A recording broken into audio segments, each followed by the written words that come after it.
hoy nosotros encendemos, si es que encuentro aquí, hoy encendemos nosotros la quinta vela y lo hacemos con alegría porque lo hacemos recordando, y hoy la vela, se dan cuenta, es la quinta vela, es blanca porque nos recuerda Cristo, la luz de este mundo ya nació. Eso es lo que nosotros celebramos. Cristo ya nació y eso es lo que hacemos nosotros entonces todos los navidades. Cristo, la luz, la esperanza de este mundo. Cristo Jesús ha venido y habita en cada uno de sus hijos y nunca, nunca nos dejará hasta que pronto, ojalá pronto, muy pronto, Cristo venga de nuevo en las nubes. Cristo ya está aquí, Cristo ya viene y viene pronto. Maranata, exactamente. El domingo pasado escuchamos nosotros la voz de Lucas y él nos contaba lo que sucedía en los tiempos del nacimiento de nuestro Señor Jesucristo. Y vimos cómo Lucas dejó plasmado en tan solo 5 versos un cuadro histórico, un cuadro político, un cuadro social y un cuadro hasta familiar que hacía imposible para el lector de esa época y también para el lector de la época de hoy, gracias a la arqueología bíblica, gracias a los historiadores, tanto cristianos como no cristianos, recordar que el nacimiento de Cristo fue un asunto histórico, real y comprobable. No hay un solo historiador serio en esta época que pueda negar el nacimiento de nuestro Señor Jesucristo. Jesucristo nació en la época de Augusto César, cuando Quirinio era gobernador de Siria, Herodes era el rey de Judea, María vivía en Nazaret, que era una ciudad que existía todavía y que existe el día de hoy. Estaba casada con José, que era de la ciudad de David, que era de la ciudad de Belén, Efrata, que significa fértil y que también era llamada la casa de pan, porque allí se cultivaba trigo y cebada, y ahí en la casa de pan nacería el pan del cielo, Cristo Jesús. Además vimos la semana pasada que ese montón de eventos que sucedieron en torno al nacimiento de Cristo Jesús, cada una de esas cosas que a simple vista nos pueden parecer desconectadas. ¿Qué tiene que ver que Herodes sea el rey? ¿Qué tiene que ver que Julio César sea el emperador? ¿Qué tiene que ver cada una de esas cosas? Cada uno de esos eventos que a simple vista nos pueden parecer desconectados, nos muestran fielmente algunos de los atributos de Dios. Y dijimos la semana pasada que nos contaba al menos 2 atributos de Dios. El primero, su eterno poder, y segundo, su sabiduría. Dios tiene, Dios siempre ha tenido y Dios siempre tendrá el control y el poder para hacer todo lo que Él se ha propuesto desde la eternidad. No se está sacando nada de la manga, Dios no está jugando a las barajas con nosotros, Dios tiene claro qué quiere hacer y Dios va a hacer todo lo que Él se ha propuesto hacer. Y al hacer eso afirmamos que esos atributos de Dios nos permiten a los cristianos vivir con esperanza, porque aunque muchas veces nosotros no le encontremos ni pies ni cabeza a todo lo que pasa a nuestro alrededor, siempre nosotros podemos estar confiados en que nada ni nadie puede oponerse a la poderosa mano de Dios y que su eterno y amoroso plan, su buena y agradable y perfecta voluntad, no solo para este mundo, la voluntad que Dios tiene para cada uno de nosotros se va a llevar a cabo irremediablemente. Dios tiene un plan con nosotros, Dios tiene un plan con sus hijos y Él lo va a llevar a cabo. Hoy nosotros continuamos con esta historia, siempre en el Evangelio de Lucas, así que por favor les pido que abran su Biblia en Lucas capítulo 2, versos del 1 al 20. Y vamos a leer nuevamente el pasaje completo, porque se recuerdan que el domingo pasado lo dejamos a la mitad. Por esos días, Augusto César promulgó un edicto en el que ordenaba levantar un censo en todo el mundo. Este primer censo se llevó a cabo cuando Quirinio era gobernador de Siria, por lo que todos debían ir a su propio pueblo para inscribirse. Como José era descendiente de David y vivía en Nazaret, que era una ciudad de Galilea, tuvo que ir a Belén, a la ciudad de David, que estaba en Judea, para inscribirse junto con María, que estaba desposada con él y se hallaba encinta. Y mientras ellos se encontraban allí, se cumplió el tiempo de que ella diera a luz. Y allí tuvo a su hijo primogénito. Y lo envolvió en pañales y lo acostó en un pesebre, porque no había lugar para ellos en ese albergue.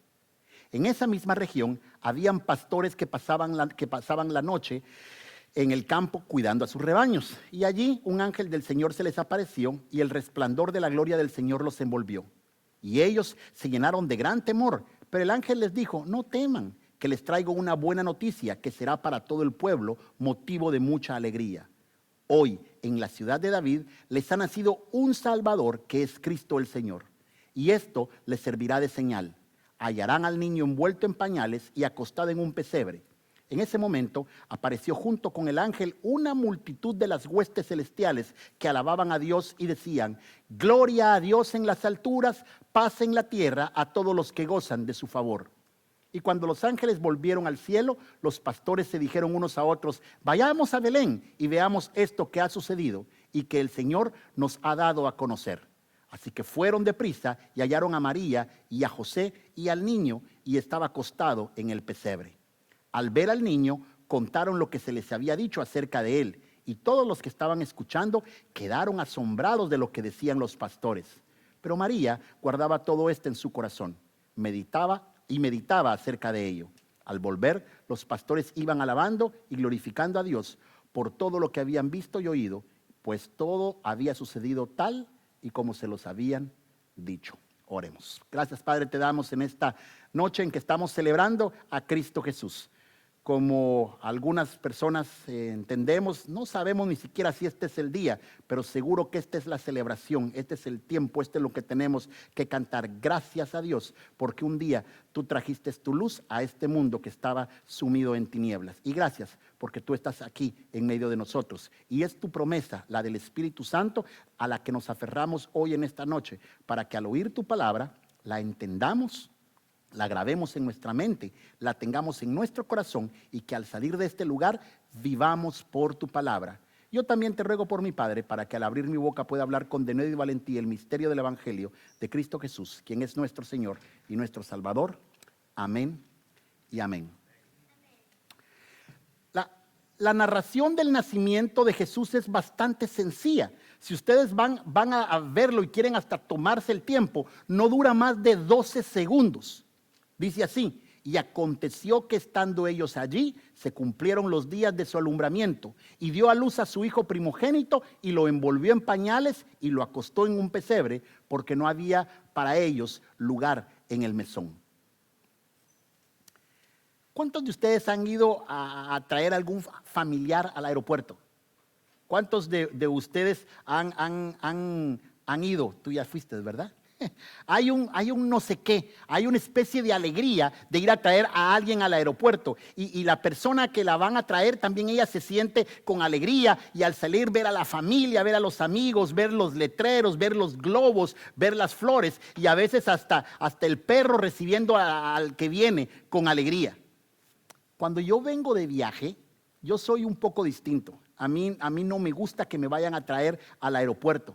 Y es por la simple y sencilla razón de que no me gusta esperar. Y tampoco me gusta que me esperen, que me estén esperando allí. Y es que un viaje en avión hay muchas cosas que son imponderables. El avión se puede retrasar, los de migración puede tener una fila enorme, la maleta se puede perder, la banda donde vienen las maletas están deteriorada y no funciona. Y si eso pasa, a mí me preocupa que mi esposa esté esperándome afuera. Entonces normalmente le digo que por favor no me vaya a recoger al aeropuerto. Y a veces sucede lo contrario. A veces el avión llega antes de tiempo, las pistas estaban despejadas. Cuando llega la banda de equipaje, ya el equipaje está puesto allí en primera fila y está listo para salir. Todo está rápido, todo está al tiempo, y entonces salimos a la puerta de afuera y no hay nadie todavía, y nos llaman: ya vamos en camino, ya vamos en camino. Y eso a mí me desespera, porque a mí en personal no me gusta esperar. Yo creo que en general a ninguno de nosotros nos gusta mucho esperar. A muchos el reloj nos domina antes, y cuando digo antes no estoy diciendo que lo de antes era mejor que lo de ahora, solo estoy diciendo que por lo menos en el tiempo en que yo era niño, en el pueblo donde yo vivía, en mi Guatemala, había que esperar por lo menos 1 o 2 años para que los estrenos de las películas más taquilleras de aquí de los Estados Unidos llegaran por fin al lugar donde yo vivía. Creo que solo habían 2 o 3 salas de cine en el pueblo donde yo estaba. Y en el tiempo en que yo estaba, tal vez habían solamente unas 40 o 50 películas a lo sumo en todo el año que ponían allá en el cine. Hoy, si nosotros encendemos Netflix, por ejemplo, ellos tienen a nuestra disposición más de 17,000 títulos. Y solo en los últimos 120 días Netflix ha lanzado más de 120 películas originales. Todos los días hay algo nuevo en Netflix que nosotros podemos ver. Antes, siempre en mi pueblo, si queríamos enviar una carta por correo, por ejemplo, podía tomar semanas desde el día en que nosotros por fin poníamos la carta dentro del sobre, la sellábamos, le poníamos la estampilla. Yo sé que aquí es un poquito más rápido el asunto. Allá no, allá podían pasar 2 o 3 semanas hasta que por fin recibía la carta la otra persona, si es que algún día recibía la carta que nosotros enviábamos a través de nuestro correo. Hoy estamos acostumbrados a que las cosas sucedan más rápido. Agarramos nuestro teléfono, mandamos un texto, ponemos el hashtag y un montón de personas están viéndolo instantáneamente lo que nosotros les acabamos de decir. Le mandamos un WhatsApp a alguien en una fracción de segundo, alguna persona ya está recibiendo lo que nosotros le enviamos. Y es por eso tal vez que ahora somos un poco de paranoicos con el tiempo. No nos gusta esperar, queremos que todo suceda ya.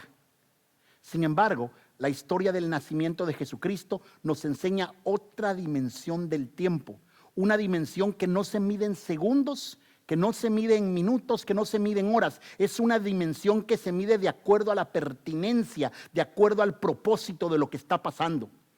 Jesús no nació antes, Jesús no nació después. Jesús nació cuando se suponía que debía de nacer, exactamente en el momento en que Dios había dispuesto que todo sucediera, así sucedió. Y es por eso que nosotros decimos que Dios nunca llega tarde. En el calendario de Dios nada sucede temprano, nada sucede tarde, todo sucede cuando debe de suceder. El pasaje dice así: estando ellos allí, se cumplió el tiempo de que María diera a luz. Claro que eso significa que habían pasado ya los 9 meses de gestación de María, pero no solo significa eso. El apóstol Pablo dijo lo siguiente, cuando él escribió a Gálatas, le dijo así: cuando se cumplió el tiempo señalado, Dios envió a su Hijo Jesucristo. Eso para mí, ¿saben? También es esperanza. Es esperanza porque cuando el tiempo apremia, cuando yo me siento desesperado, cuando el reloj no deja de avanzar y lo que esperamos nunca llega, cuando estamos intentando ver que suceda algo y sentimos que no suceden las cosas, la historia del Señor Jesucristo nos recuerda que Dios nunca se adelanta, que Dios nunca se atrasa. Dios hace todo en el tiempo exacto, y cuando Dios hace las cosas siempre es perfecto. Nunca es tarde, nunca es antes de tiempo. Si tan solo hubiera en el reloj de Dios, eso no existe. Dios siempre hace todas las cosas como se supone que deben de ser. Si Jesús hubiera nacido en mi país, si Jesús hubiera nacido en Guatemala, tal vez hubiera nacido en manos de una comadrona, una partera.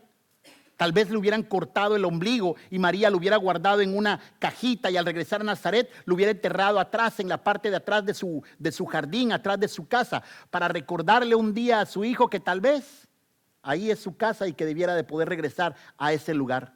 Al niño lo hubieran bañado rápido con agua tibia, un agua que lo hubieran calentado en el fogón de leña, y después lo habrían vestido con un pañalito, una camisa, unos guantes y unos piececitos tal vez de algodón que hubieran cortado tal vez de un saco de azúcar o de algo así, para poder hacerle algo para el niño Jesús. Y por último, tal vez lo hubieran apretado bien y lo hubieran arrollado también con una misma de esas mantas, como sucede con cuantos niños nacen en nuestra Latinoamérica.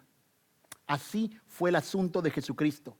Jesús nació en las costumbres de su tiempo, con sus propias circunstancias, porque ¿cómo se imaginan ustedes haber nacido ustedes donde están los animales metidos? Pero Jesús nació como cualquier niño de esa época, con sus propias circunstancias, pero bajo los mismos métodos, las mismas costumbres de ese tiempo.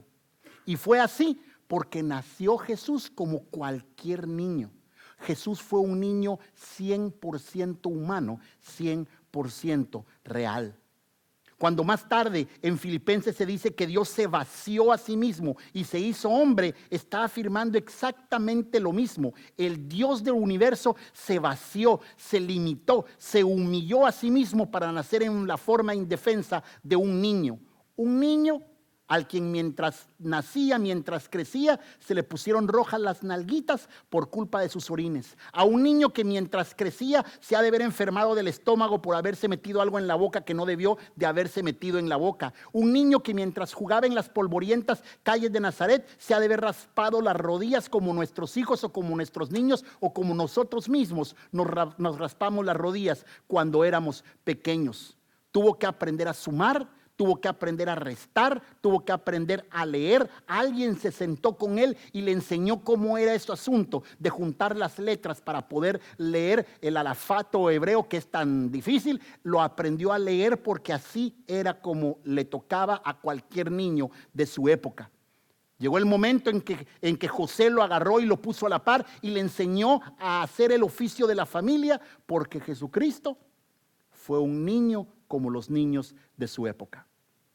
A pesar de las circunstancias especiales de su nacimiento, a pesar de que estuvo acostado en un pesebre, a pesar de que no haya habido espacio para ellos en el mesón, fueron circunstancias que lo pudieron haber sucedido a otras personas.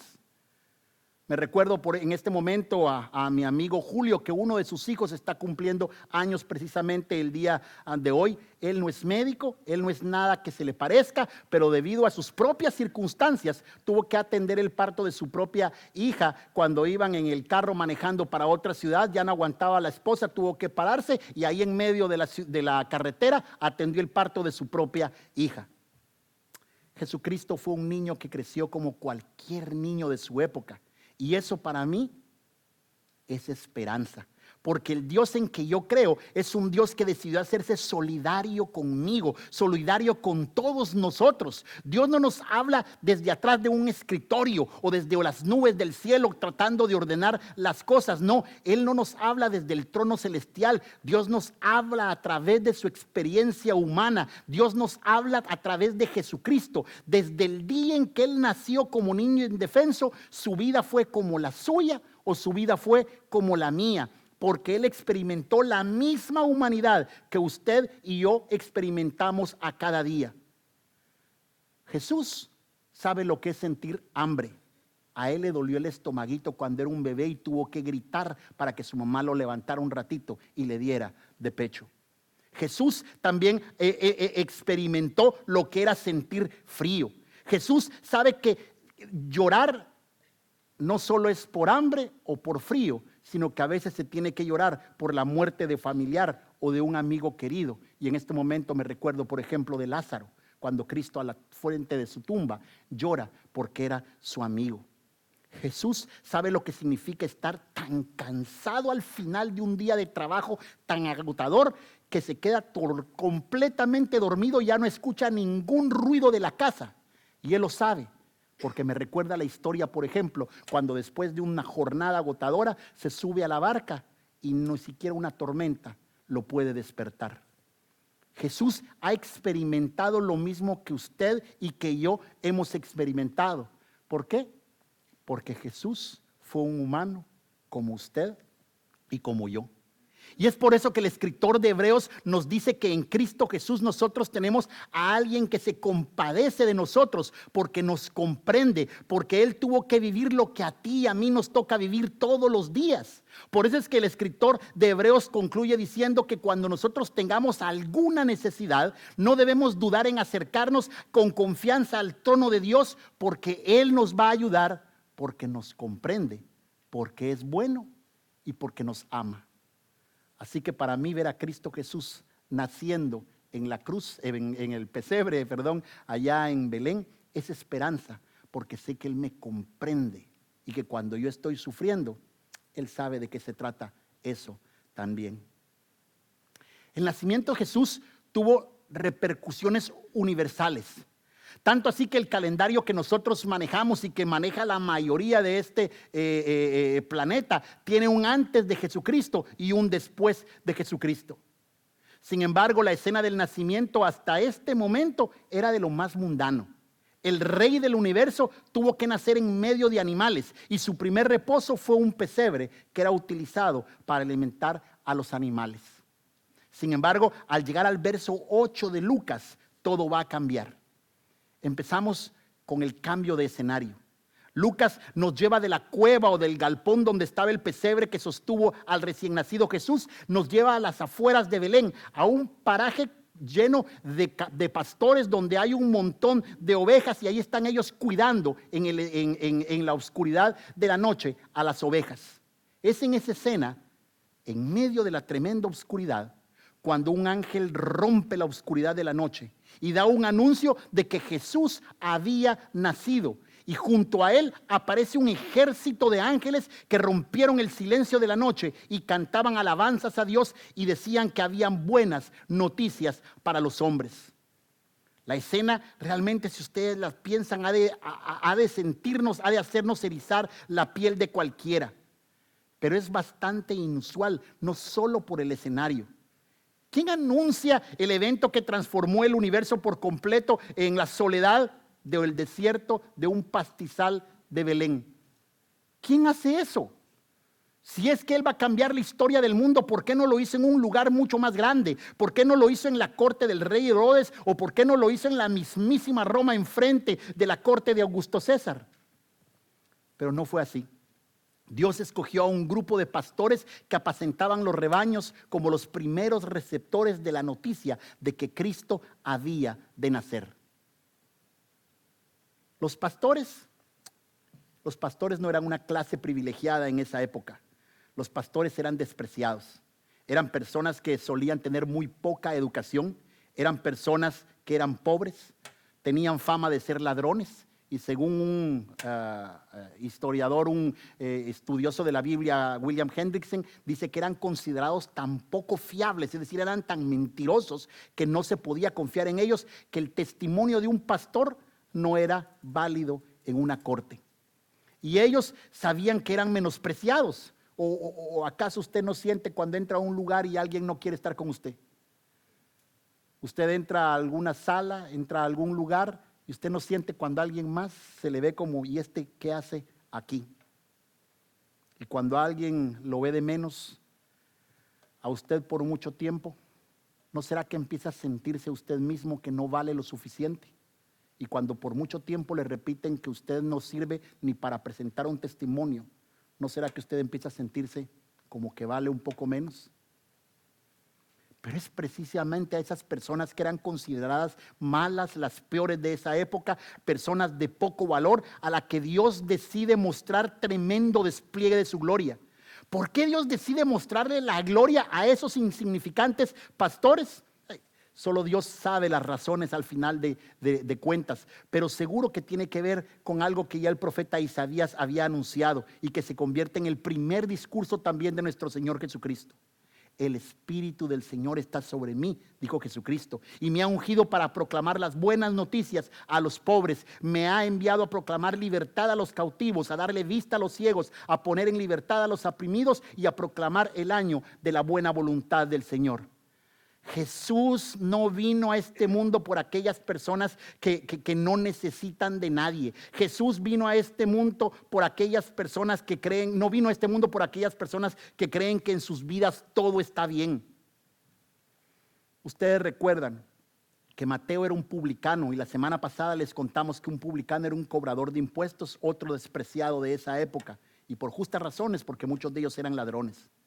Pues el día en que Jesús llamó a Mateo, Mateo hizo un gran banquete en honor a Cristo Jesús. Y en ese banquete asistieron muchos publicanos y entre esos habían un montón de religiosos viendo desde afuera la escena. Y ellos se daban cuenta y preguntaban, ¿qué hace Jesús sentado con ese montón de pecadores?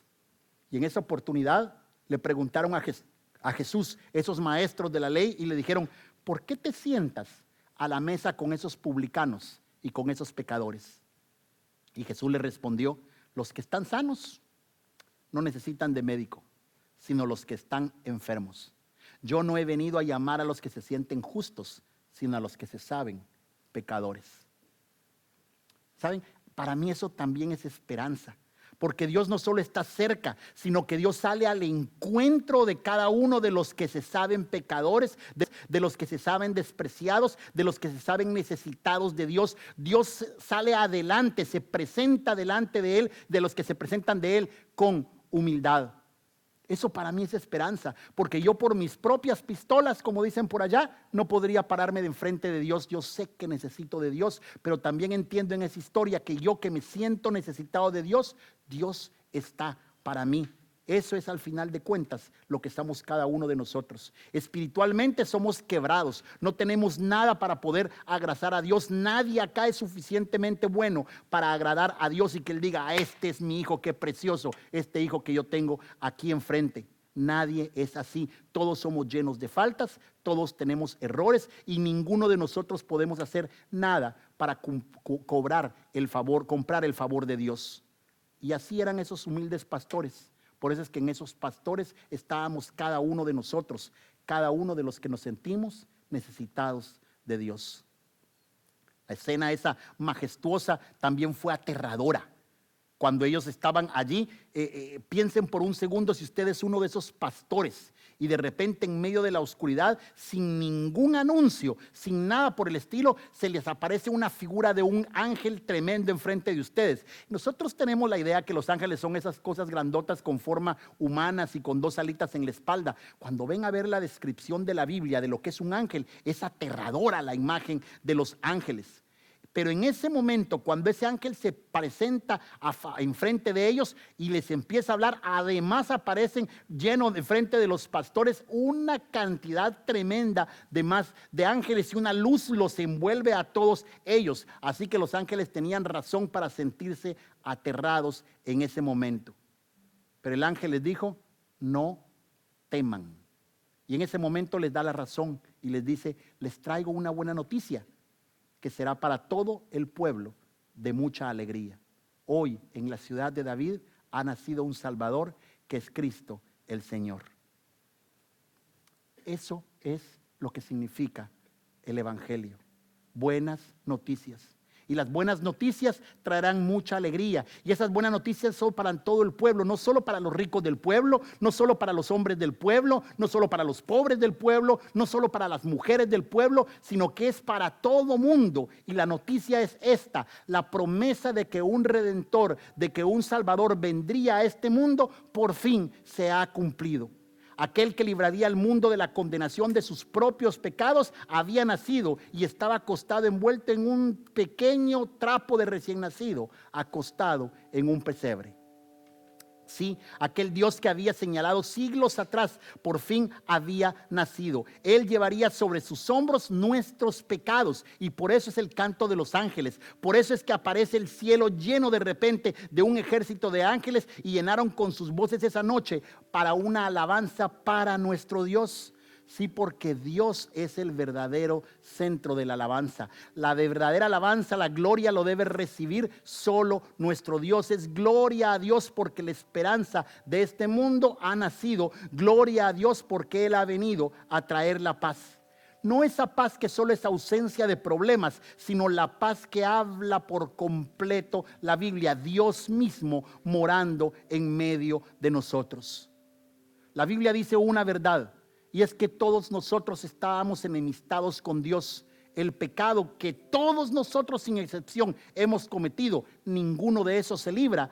Cada uno de nosotros con ese pecado nos hemos puesto en guerra delante de Dios. Pero Dios entonces, que era el ofendido, miren qué asunto tan interesante, ¿verdad? Él era el ofendido, no era el que había sido el que había ofendido. Él era el ofendido. Él mismo toma la iniciativa y decide perdonarnos a través de Jesucristo. Y por eso es que vino la paz a este mundo. Una paz que pueden gozar todos aquellos que reciben con gratitud ese anuncio en sus corazones. Es decir, todos aquellos a los que Dios ha mostrado su buena voluntad. Eso es Navidad. Es la buena noticia de que Dios decidió no seguir enemistado con nosotros a causa de nuestros propios pecados, sino que en misericordia, en amor, envió a Jesucristo a nacer a este mundo para que a través de su vida, de su sacrificio, de su muerte y de su resurrección, nosotros podamos volver a tener paz, volvamos a tener gozo y volvamos a tener esperanza.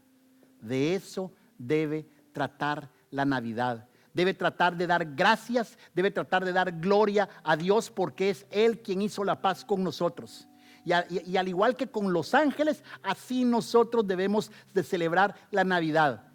Póngase los vestidos tan bonitos que tiene, es perfecto. Haga la comida más deliciosa que hacen en su pueblo, no hay ningún problema. Desen los regalos, perfecto que lo podamos nosotros hacer. Pero la Navidad no debe estar centrada ni en los regalos, ni debe estar centrada en los pasteles, ni debe estar centrada en los vestidos. La Navidad debe estar centrada en Dios, a quien debemos de dar siempre toda la gloria. Porque en un día Él se acordó de su promesa y envió a Jesucristo a nacer en un pequeño lugar para redimirnos, para darnos salvación a ti y para darnos salvación a cada uno de nosotros. De eso trata la Navidad. Que al salir entonces de nuestras casas hoy de este lugar y que podamos regresar a nuestras casas, podamos hacerlo con ese sentido. Vayamos, agradezcamos a nuestro Señor y a nuestro Señor Salvador y le digamos: gracias, Señor, porque un día enviaste a Cristo Jesús y por eso estamos aquí comiendo pasteles, tamales, hallacas, perna de cordero, de cerdo, lo que estemos haciendo, porque Cristo un día nos dio libertad. Oremos un momentito. Gracias, Padre Santo, en esta noche, porque podemos cantar, porque podemos adorar, porque podemos dar gracias, porque un día Cristo Jesús nació allá en Belén. Gracias, Padre Santo, porque eso trajo luz y trajo esperanza a nuestras vidas. Oramos en Jesús nuestro Señor. Amén y amén.